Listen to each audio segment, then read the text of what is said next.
Excellent. Good morning. We'll join them. I'll get to all your questions here. One thing I wanted to kind of just share with you is kind of how we prepare for a team each week. You know, how we get into our formation and such. Again, I want to go over our base formations that we have that we're successful with. Really, again, one running back,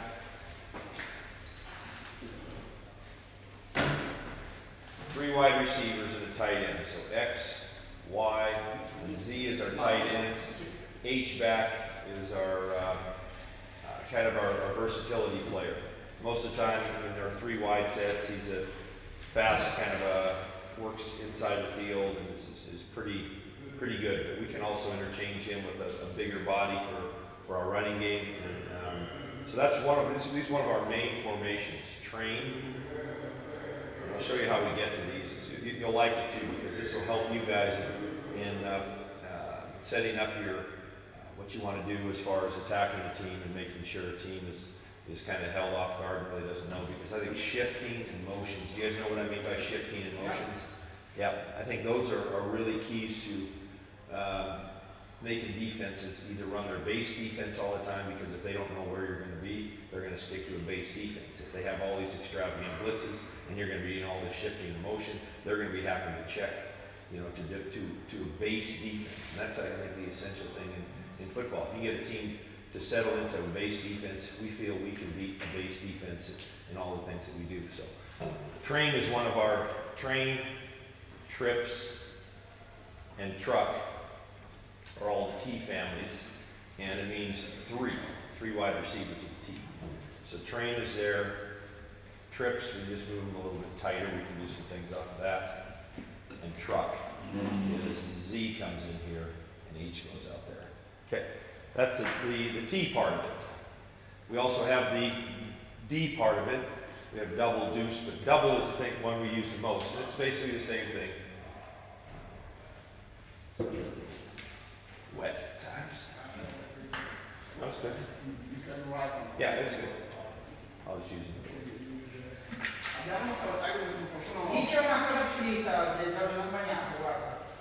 I got it. It just got a little wet there.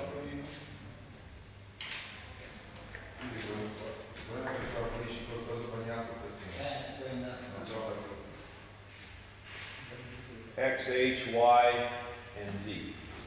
It's a double focus. We do basically most of the things we do in our running and passing game, first and second down, and we get into more extravagant things in third down, is out of 3x1s, which is trips, 3 receivers and 1 receiver, 3x1s, or 2x2s, which is more of a balanced running, passing attack. And this is our double formation, just double right. H, instead of over here, is over here. Over here he's in train, over here he's in doubles. So I'm just going over these quick. These are our base formations that we have. Now, what we do is we have shifts and explodes. So we'll come up, and every time we line up on football, again, when I played, it was back in the 40-second clock. So we had 5 more seconds.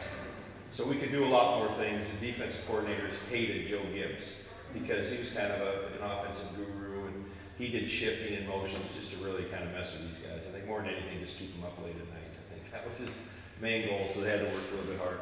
So we'll start out a base formation like this, and it's called one of our formations. It's called a bunch formation. Yes. So we got a bunch formation here. We got a Y, an H, and a Z, and an X over here, and an R here. And we'll get to those formations by saying explode to train, explode to double, explode to trips. And so I'll get up the line of scrimmage and go shift. So they'll go from here. Now also too, the reason we have this formation is because we'll come up here and we'll go on a quick count, we'll run a toss this way. Or we'll throw, throw routes like this, and so there's a lot of things we'll do from this. We don't just come up there all the time and shift from it. we'll run plays from it. So the defense has to be set. They have to understand that each time we come up the line of scrimmage, that we're going to be able to have the ability to, one, run a play from it, so they don't know, they got to get set, you know. Two, we'll shift from it, so we'll go from here.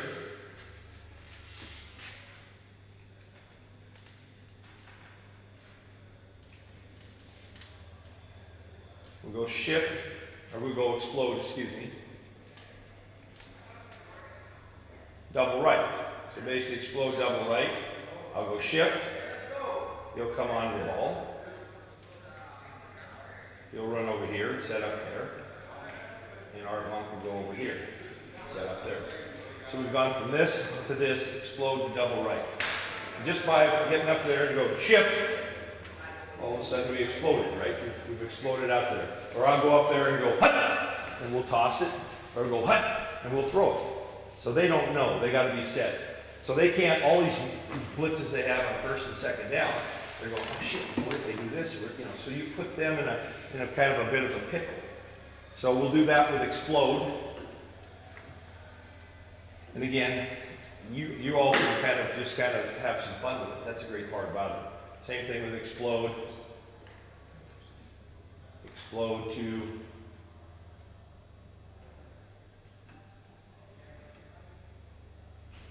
explode to train. Basically, he'll come up on the ball. He'll just come off the ball and out this way, and Art will come out here and set there. Now you can go explode to train and then motion this guy, which we call whiz, and now you're in double. Or you can go How do you from call the motion? what? How do you call the motion? Yeah, basically we'll have a double. We go explode to train right, whiz. Whiz, yeah. There's an H in whiz, which tells the H he's going to be. We have some baskets too. We have some other things like spear. There's no H in spear, but H knows he's mostly the guy that's going to do the motion. Or we can go explode to double, and then spear, and then we're into trips or train, wherever we want them to end up. So there's a lot of different things you can do. Or we can go explode to train or trips, and then zip our guy, our Z receiver, and then we're back into bunch. So we can line up in bunch, explode to expand, and then come back into bunch and run plays. So they're like, well, what the frick are these guys doing? You know, and there's a lot of things you can do with that. So just wanted to share that with you, just on some of that. The second formation, we usually have two starting formations, just to kind of, and again, we're probably 90% three wide receivers, one tight end. We'll line up in I. I'll just put these guys out here because, you know, we don't know. They're going to see that. The defense is going to see that. But they're going to see our guys here. If they know that Art Monk's out here, he's a Z receiver. If they know Gary Clark's out here, he's the X receiver. But they don't know exactly what we're going to do because we can fly. So we'll start in this formation. We'll call this I train right, because if the tight end, this is our Y now, our H is here, and our Z is here, and our X is here.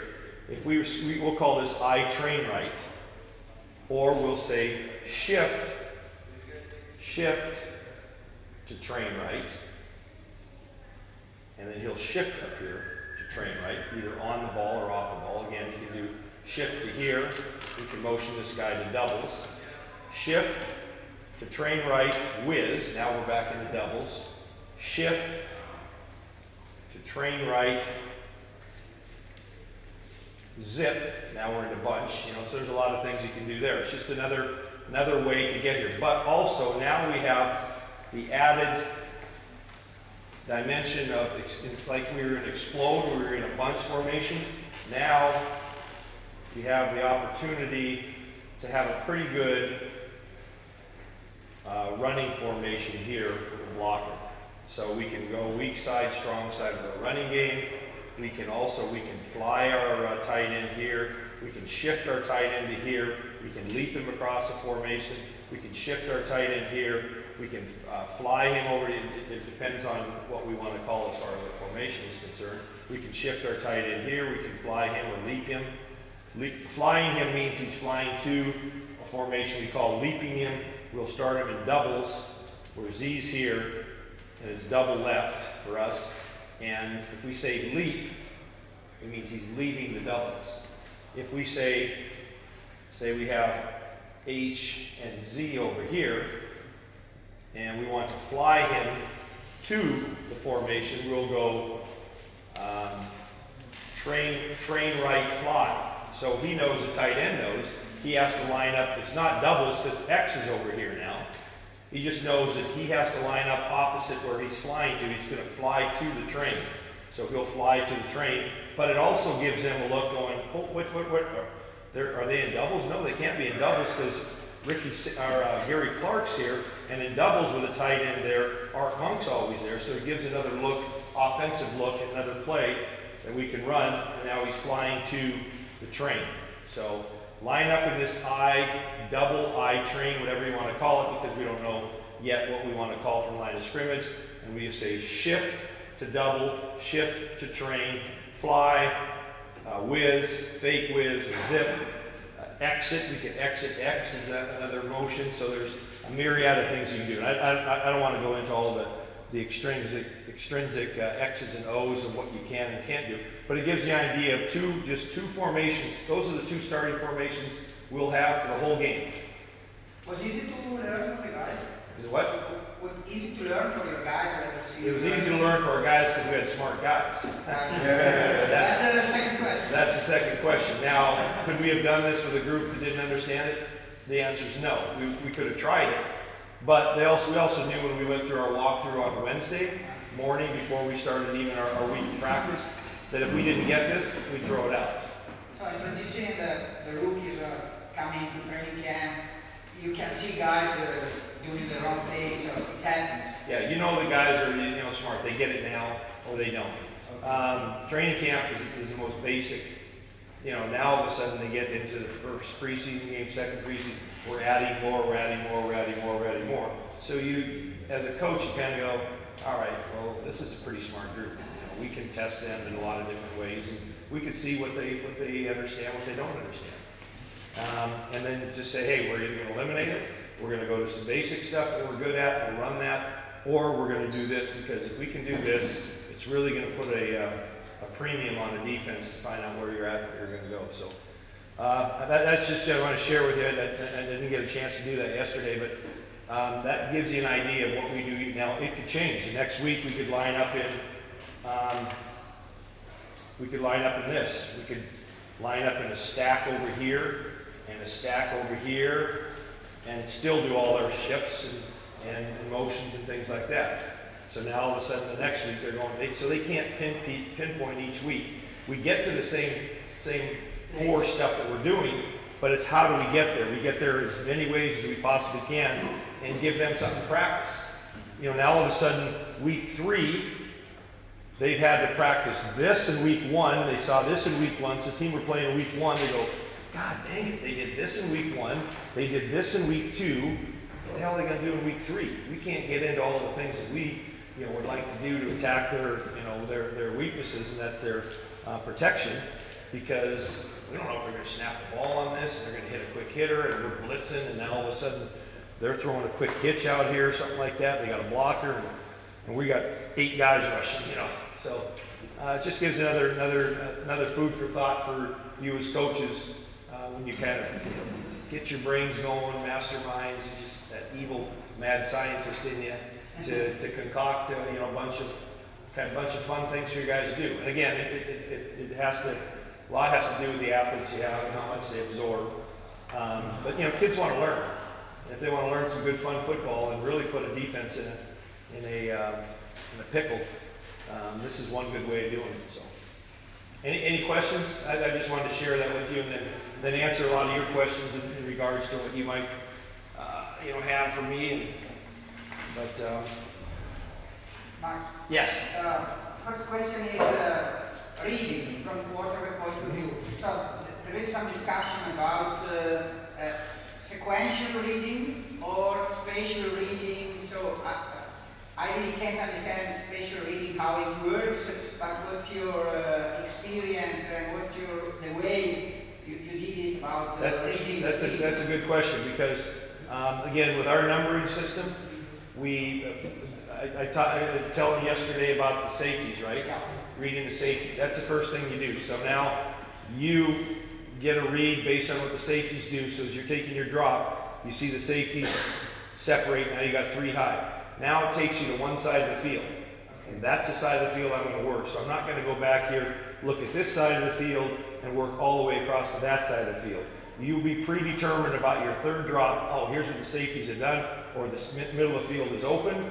Now I'm going to work this side. So our basic reads were one side of the field where we had a single back, a single receiver, and a back coming out to take the underneath coverage.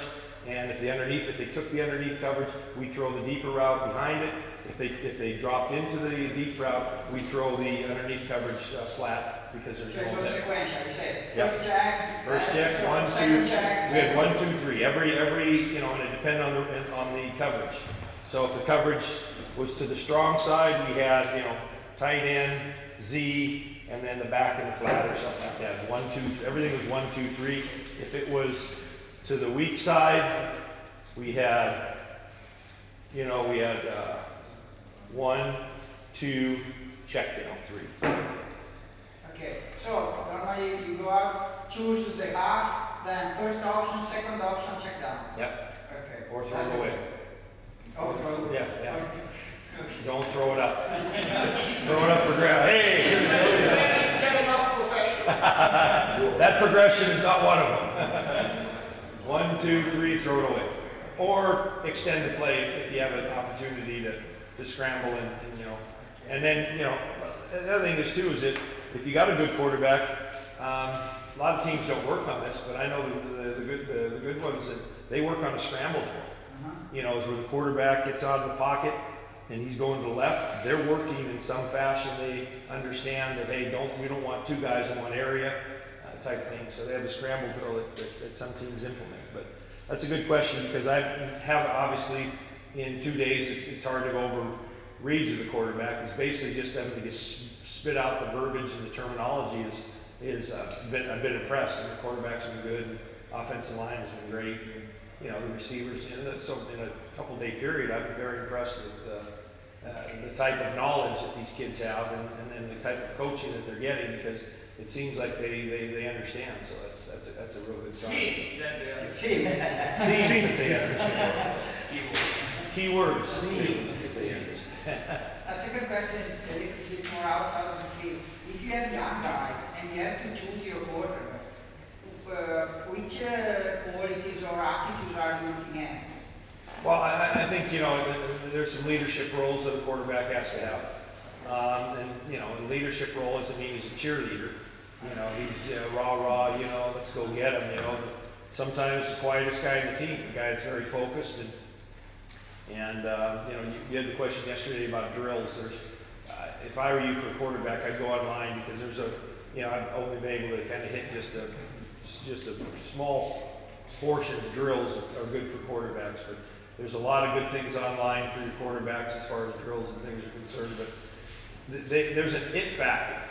They either have it or they don't, and you might have some guy that's just an unbelievable athlete, but he's just like a wound up, time bomb ready to go off. He just wants to get the ball and and he's so excited and anxious and he can't make a play. Or he makes a bunch of great plays because he's so athletic.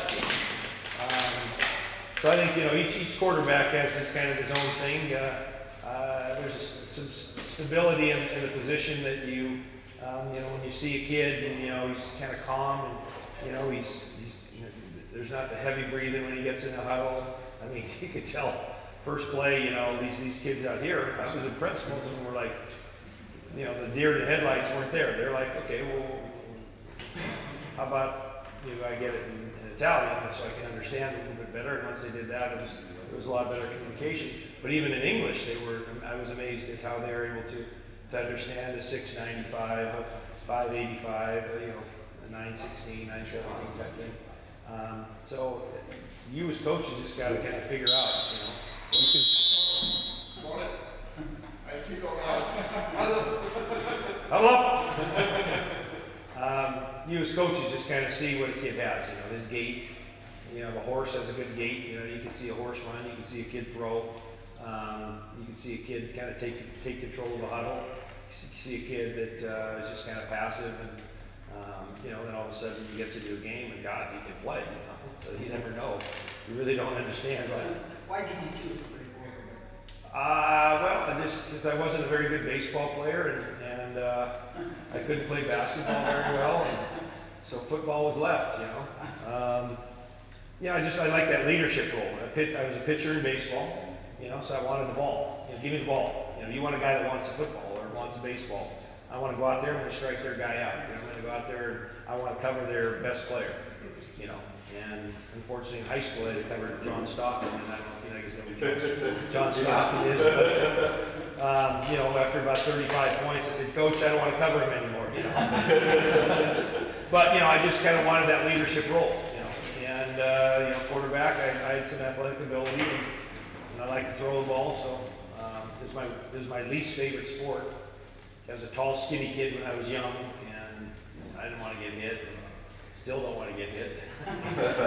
The only fight I ever lost is when I tripped trying to run away. You know, scared, oh shit, I fell. God, he beat the shit out of me. Yeah. So I just was in a leadership role type thing, you know, so I just kind of liked the position. Played it at a young age, you know, back when I was in, I don't know when they start tackling football here. How old? 10? Now, 13, 12, 13? Yeah, that was the same with us. They didn't let it, now it's, shit, if you're 4 years old, you go out and play tackle football, which is, they're going to start changing some of those rules to the concussions, but it was 12, 13 years old, so I got a late start in the game. And, you know, I was born in Canada, so I didn't really, you know, didn't know the game much, but all my buddies were doing it, so I wanted to turn out. And they go, hey, Mark, you throw it the best, you go play quarterback. That's how I started. But the way the coach normally chooses, you throw to the right. So the coach mainly look at how you throw the ball, Technique, not yeah. how your leadership is. Yeah, well, they like an athlete too. Yeah, you could be a great leader, you know.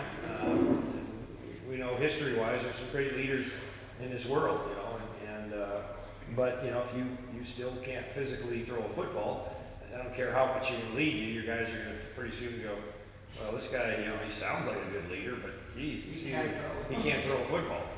Physical is the best thing to start with. Can a kid throw a football? You know, and then he can develop into a good leader because then he gets more confident as he goes. Yeah. Have you never had some trouble with your player in your career? With my play? Oh yeah. In fact, I had a issue with fumbling, you know, because I wore a kind of a flak jacket. So anytime I ran with it, the ball was kind of out here, and so they'd hit you, and you did this flak jacket would bounce into your. So I just got this really, really thin flak jacket, and then after a while I said, you know, I'm gaining some weight, that's my flak jacket. I don't need one now. But we didn't deflate the football to hold on to it. That's innovation. Yes, Innovation. absolutely. But yeah, so I had some issues, and you know, I remember Coach Gibbs saying, hey, listen, we like what you're doing, you're making a lot of good plays, but you fumble the football, we can't put you in the lineup. So, I mean, I remember working after practice, holding on to it, coaches hit me with bags, and yeah. So there's drills you can do too. Yeah. You know how they used to, you know how you kind of get guys running through, and grab at them, you know, like a line. I don't know if you guys have done that. There's like two lines, and running backs come through, and people try to grab and pull the ball out. I had to do that. It's kind of demoralizing, you know, especially when you got 300-pounders and they just grab the ball and spin you down, throw you. But yeah, so I had some issues with that. Injuries, you know, the toughest thing in sports, and I don't recommend this, but I had, you know, some coaches say, hey, listen, you don't want someone else to take your position. You know, if you're not 100%, you know, I'd still try to stay in there. So it was kind of a hard thing to swallow, because there's times where I got my neck bent and shoulders weren't feeling as good, and probably shouldn't have played, but I played. And it's amazing what adrenaline will do. You know, adrenaline kind of gets you through some tough times. So I played through, some times I maybe would have, in the 8th or 9th grade, would have said, coach, I don't want to do that. But, you don't want someone else. I mean, you're getting paid for what you do, and you want to be the guy. So you go out there and get it done. Talking about, you're talking about Joe Gibbs. In his second stint with the Western Islands, he was not successful. Was about the way he saw the game, and the game was changed, or was unlucky, bad players? Game changed. Game changed. The things that we were doing, the protections that he was running, he did. His guys were old school. Okay. And there's an adaptation to the game today. And I'm sure if he would have spent more time, he would have adapted fine. But he came right out of racing cars and brought his whole old crew in there and felt they could do the same things they'd done before, and the game would change. You got defense coordinators now that are, you got a 33 number out here who's little, a 41 number who's little. You got a 96 number who's huge, and an 80, or not 80 would be a 75 number that's huge. And then you got other guys here and other guys here, linebackers here. So you got your 4 down linemen and your outside, outside slot guys here.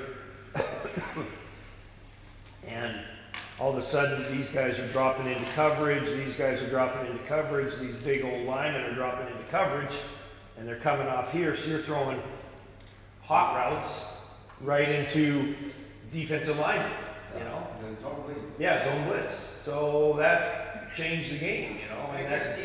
And Joe Gibbs, against stuff like that, we would have this guy block, because we'd have our running back here to block him, right? Because he'd go 1 to 2, and if 1 didn't come, he came out here. But we, when our offensive linemen had a check here, they couldn't get out to this guy fast enough, and so they broke down our coverage. And Joe's protection that he had, scats and scrams and hot reads and everything were great, but now you're throwing hot read. This guy's coming, you're throwing a hot read or a slant into a corner that's sitting there. They're in zone coverage, and you're getting balls intercepted or knocked down, or you're punting. So they broke down, defense coordinators broke down coverages, or broke down your protection, and knew that, hey, this is 3rd down, their tendencies were to run scat coverage, and we're just going to drop our guys into the areas that their hot reads are going to be, and they're not going to be able to block them. So he had a hard time adapting, and it was just a different game. It was a different game altogether. Yeah, defensive tackles sometimes are going to coverage. Still the chess match. That's why you see a lot of teams. I don't know if you know this, but a lot of teams are doing this on 3rd down now. They're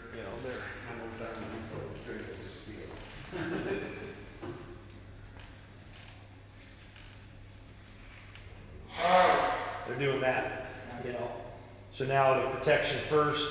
They're getting receivers into holes, because there's zones. There's a lot of zones in here. They're dropping these big guys and they're bringing these little guys, and so now there's some holes in here you can work because you got protection. So it's just a different concept in football that offensive coordinators are adapting to.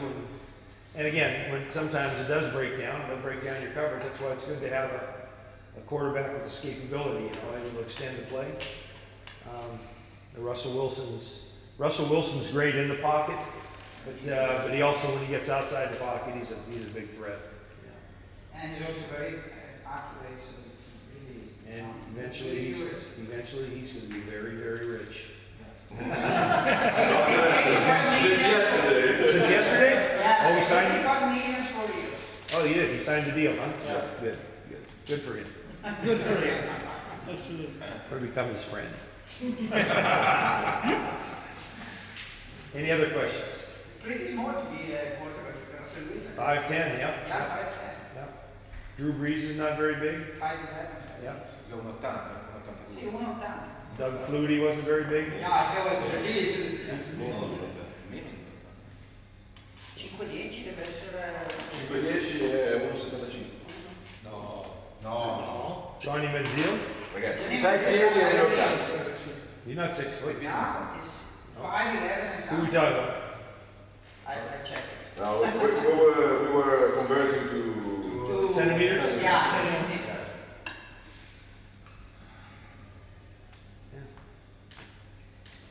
Okay, Simone, you got any questions? For me, okay. So, any more questions? Yeah, from you? How was dinner last night? Yeah. Only one person. How do you feel after winning a Super Bowl? There's certain things in life, you have your children that bring you great euphoria, but winning a Super Bowl on the world spectrum is, if there's a game out there bigger than this one, I want to play in it. So to play on the biggest stage there is and win on the biggest stage, especially when Buffalo had those 4 great years where they were spectacular, and to know that our group of guys played the best when it mattered the most.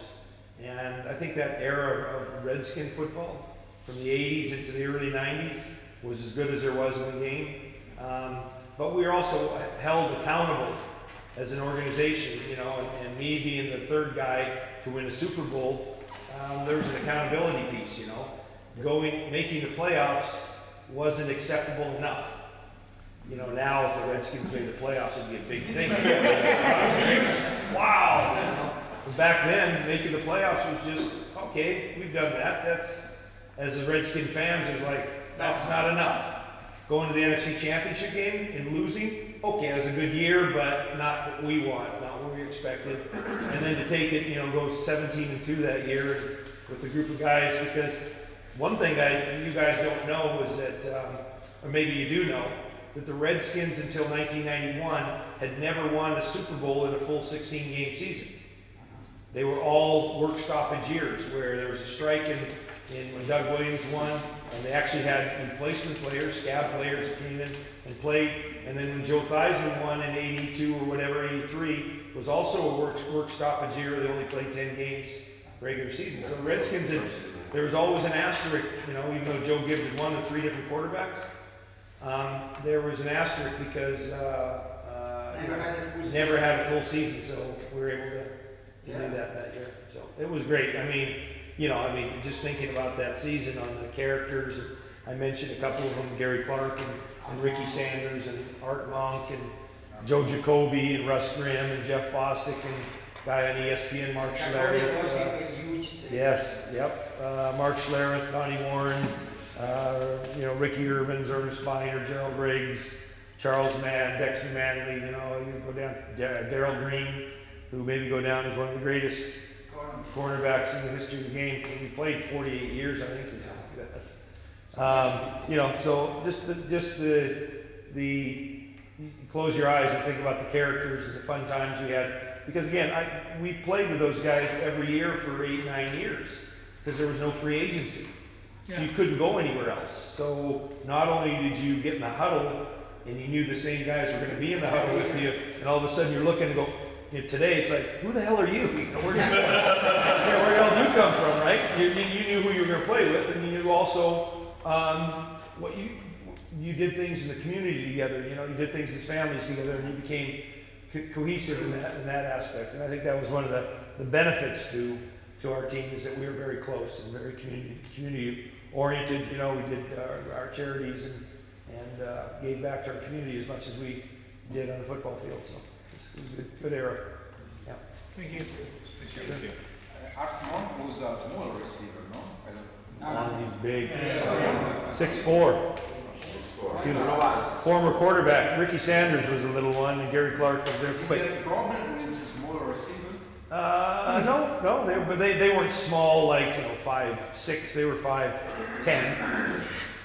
Which 5'9" to 5'10", which is pretty good size, for a receiver. And quick, Had to be accurate. Now Art, you can just throw it anywhere. Megatron. Megatron, the kid for Dallas, Des Bryant. But even, I think that Mike Davis last year, rookie in Tampa Bay, 6'4". Yeah, well, how about the kid who caught 2 touchdown passes in Seattle? He didn't play at all. Number 13. Terziario no. Parfait. Hey, good. No. Tate was gone. This kid never played one Never down. played one down in Yeah, then he the caught season. like a 2 touchdown pass in the Super Bowl, you know? And he's Not Terziario? 6'5". No. No, quello che- He's like 6'5". I want to say Williams, but I could be wrong. Anyways, Yeah. so yeah, the receivers are getting bigger, corners are getting bigger, Yeah. tight ends are monsters. The athletes are getting bigger, you know. It's a different era of the game, and you know, concussions are a big part of it. You know, and as you know, as coaches, you teach proper tackling, and you don't tackle with the head, you tackle with the shoulders, and you know, there's going to be collisions. That happens, you know. We're not playing soccer. Yeah. Sorry, self-determination. Green grass was made for football. We in Italy are really big teams, more than you can imagine. Oh, yeah, you're right. I can't imagine, but you know, I just funding and everything else is just horrible, you know. Yeah. I just think the other way around. Think a soccer player in the US and in Canada. Yeah. totally. Well, now our women's team won, so now they're going to get a bunch of funding. Yeah. But soccer is big in the U.S. too. You know, our professional league is pretty strong. And it's nothing like the Premier Leagues in Europe. But It's easy to play. You need a ball. Yeah, you don't need so much money, It's so going down now because many stars of the European. Almost all They have for a Hispanic. in the United States to play now. Yeah. Former stars. Almost for the well, The star you need shoes. you That's it. star. You need shoes in soccer, right? Yeah, that's about it. That's it. That's the expense. Yeah. I have a question personal, if you can. Sure. I want to know how is the first years after retire for a professional player, and how is the flower of the grass needed for a former player is especially after the retirement. Well, I think a lot of players, run into troubles because they don't know what to do with themselves. They were pretty good at football. They knew they were good at football, and they didn't go to college to get a degree. They kind of but they were good enough to get an education in college, and then were able to play the game at a high level and play professionally. But it didn't prepare them for their careers after football. I was fortunate. I had some good guidance and some good people to make sure that my career after football was going to be. I'm not saying I was a PhD in medicine or anything like that, but I graduated from college and I took my education seriously because I didn't know. I didn't know if I was going to be a pro quarterback, and you don't. And I'll even say when my first couple years in the league, when I didn't actually play in a game, and that was back when there was a process to become a starting quarterback. It wasn't just like today, you're being thrown in against the Lions and go get them, So there's a process, and I questioned the game because I thought it was so fast. I'm watching on the sidelines, and God, if I ever get in here, this is going to be horrible. The good ones know how to slow the game down, and that's what happened. I got out there and I go, wow, this is kind of great. This isn't so fast after all, And so I was able to slow the game down and made a lot of plays outside the fumbling thing that I got over. I was just making a lot of plays. But when your career's done, I think every one of these guys talks about missing the locker room, and not necessarily. There is an essence of that smell and that stench of sweat, but which is kind of a little bit morbid, but it's in us, And in fact, I went in there with the kids the other day just to say hi and see some of the kids, and I go, God, I love this smell, Looking at me like a little weird, but there is something about that, And so for the first couple of years, a lot of guys go into depression, and they don't know what to do. It's like they don't have the guidance. A lot of their representatives, their agents, took them for a lot of money, and they weren't represented very well. There wasn't a post-career plan. So the NFL tries to do that, but I think they're more about making money than they are helping the former players. So the stories I hear, even the guys that I played with, some of them are very sad, some of them are very inspiring too. And there's a lot of great stories, but for 50% of the guys that are done playing, they end up with not a nickel between them, and they're on the streets, kind of trying to figure out what life's all, what their next step is. And unlike what you guys have, you guys play and coach for the love of the game. There's a little bit of that loss now in marketing dollars and how much can I make off the field, and it's like when they play the game, it's like, shoot, Nike's giving me $20 million, I just signed a $50 million contract. It's not that passion anymore, The guys that played before me, I thank every one of them every time I see them, because they paved the road for me, and they sacrificed a lot, and the league is not really taking care of those guys either. This concussion thing, and this Alzheimer's and ALS, and a lot of these guys are suffering depression and things like that. The league's going to take it to court. They want to make money. They don't want to lose money. So it's going to go all the way to Supreme Court, and 400 of my former players will die before they get a nickel. And they're the ones that were here because of them. We're all here because of them, because they sacrificed, and they didn't do it. They loved the game, and they didn't get paid a lot, and they just enjoyed being around each other. And I still see a lot of those old guys, and they still love being around each other, So the junior sales situation was probably totally related to that. It's totally related to retirement too. He just went into deep depression. I'm sure concussions probably had something to do with it. He played with passion. He hit me a couple times. So. I will say, everyone thinks that Lawrence Taylor wouldn't hit you the hardest, and of course he would if he came free. Now, that's the reason why Joe Gibbs is so smart. We never left Lawrence Taylor one-on-one, like our tackle. We made sure running back or tight end, two guys were assigned to him at all times. It was our prerequisite. Lawrence Taylor wasn't going to be the guy who could beat us, because he did, prior to me getting there, he came around and swatted balls out of Theismann's hand, out of Jay Schrader's hand. If he left him one-on-one, he was going to wreak havoc. And then, of course, he broke Theismann's leg, is the reason I came there. The Redskins, that's the reason I was there. So. The first part of the movie is just snapping that leg in half. So, Lawrence Taylor was an incredible player. I played against him, Reggie White. He was a minister of defense, was an incredible player. Yep, Junior Seau. I got John Lynch hit me the hardest.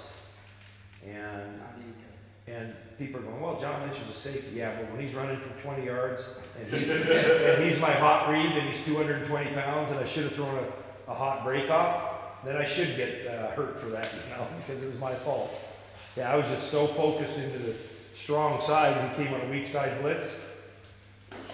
Yeah, he hit me. I actually had to call timeout because I couldn't breathe for. Yeah, that was the hardest hit I got. Yeah. Anyways, yeah. Appreciate it, guys. I tell you, I love the passion for the Italian game, and you guys doing what you do and keeping this thing in the spirit and alive. And it's great to see these kids out here. You can just see we play for pizza. Hey, for this we pay pizza for kids. For the kids, yeah. Well, I would play for pizza here. Pizza's pretty damn good here. I went to the other night. Where did we go to put pizza places at? What? Is that where we went? Yeah. With the buffalo. We have to do the best. Frick, that was good. Oh, so good. I remember the first time I ever went to Rome, and we stayed right there outside the gates of the Vatican, a little kind of a apartment there, and we go down. And I remember going, oh God, Americanization of pizza. It's so commercial in Rome anyway, you know. It had fucking French fries and a hot dog on a pizza. I go, oh no, the bloody Americans are killing. You know. And then I was coming into the one last thing I wanted to see coming into Trieste was a fucking McDonald's. Oh, I hate McDonald's. Sorry, McDonald's. But I have to also tell you this. We had an owner, Mr. Cook, and you know, he's a good owner, but he had deals with everyone. He had deals with Marriott hotels, so we always stayed in Marriott hotels. He had deals with United Airlines, we always flew United Airlines. He had a deal with McDonald's. Every single day, we ate double quarter pounders with cheese, French fries, and apple pies. Now, let me tell you this. If you're our strength coach, Dan Riley, he's going, you got to be kidding me. I'm turning these guys into Super Bowl champions with this every day. Think about that. That's almost a lawsuit right there to eat that crap all day long. Because in NFL Network, a lot of advertising about this. Yeah. Well, each team now has 3 or 4 chefs. They have their own dining rooms. They have red, green, and yellow dots on the food. Meaning red, hey, think about it now. Stop, think about it. Yellow, caution. Green, eat as much as you want. Yeah, we got a green light. So go. All right, guys. Cheers. And to hear you.